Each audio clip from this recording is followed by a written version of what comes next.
আমাদের ভালো লাগাতে সকলকে অনেক অনেক অনেক স্বাগত জানিয়ে আমার আজকের গল্প আরম্ভ করছি। আজকের গল্প জীবনের শান্তা।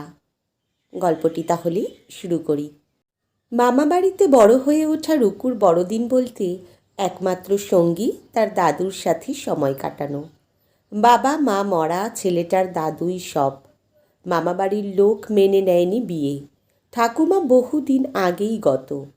তাই তো দিন শেষে সঙ্গী হয়েছে জীবনের শেষ এবং শুরুর দুজন পথিক। রুকু পড়ে সবে ক্লাস 2।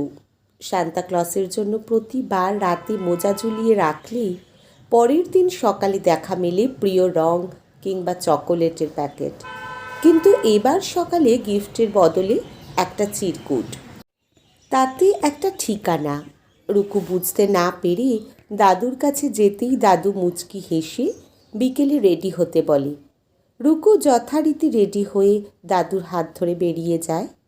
বাসে আস্তে আস্তে রুকু ঘুমিয়ে যায়। ঘুম ভাঙতেই দেখে সন্ধে লেগেছে। দাদু লাল মাফলারটা জড়িয়ে দেয় ওর গলায়। যেখানে ওরা এসে দাঁড়ায় সে জায়গাটা শুনশান, আকাশে ইতিউতি তারা। আমরা কোথায় এসেছি দাদু?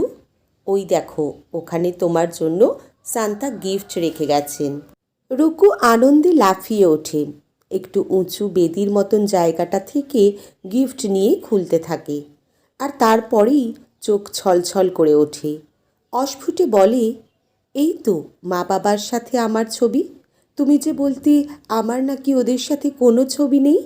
আমাকে নিয়ে হসপিটাল থেকে বাড়ি ফেরার পথেই মা বাবা মারা গিয়েছিল। ছবি ছিল না দাদু ভাই, এটা শান্তা দিয়ে গেছে। শান্তার কাছে কি করে ওই ছবিগুলো এলো? তবে আমার বাবাই শান্তা দাদু? হ্যাঁ দাদু ভাই, তোমার বাবাই শান্তা। এই জন্য প্রতিবার আমার মনের ইচ্ছের কথা শান্তা জেনে যায়। এবার বুঝলাম। কিন্তু এখানেই কেন? অন্যবারের মতন বাড়িতে মোজায় গিফট নেই কেন দাদু? টর্চ দিয়ে দাদু উল্টো দিকে লাইট ফেলতেই সমাধির বুকে জল করে ওঠে ওর বাবা মায়ের ছবি। রুকু দৌড়ে যায়। ও শুনেছিল ওর বাবা মাও ঘুমিয়ে আছে এক জায়গায়।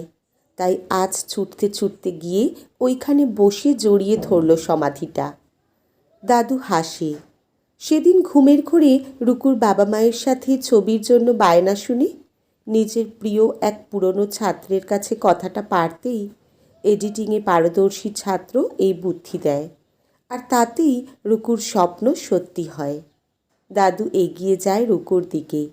যেভাবে প্রতিবার জীবন্ত শান্তা হয়ে প্রতিটা স্বপ্ন পূরণ করেছে, ঠিক সেভাবেই কাঁদতে থাকা ঝাপসা চোখে রুকুর যেন তখন হঠাৎ দাদুকেই শান্তা বলে ভুল হয় আবছায়া অন্ধকারে। আজকের গল্প এখানেই সমাপ্ত। কলমে অম্বিকা, পাঠে জয়তী। ধন্যবাদ।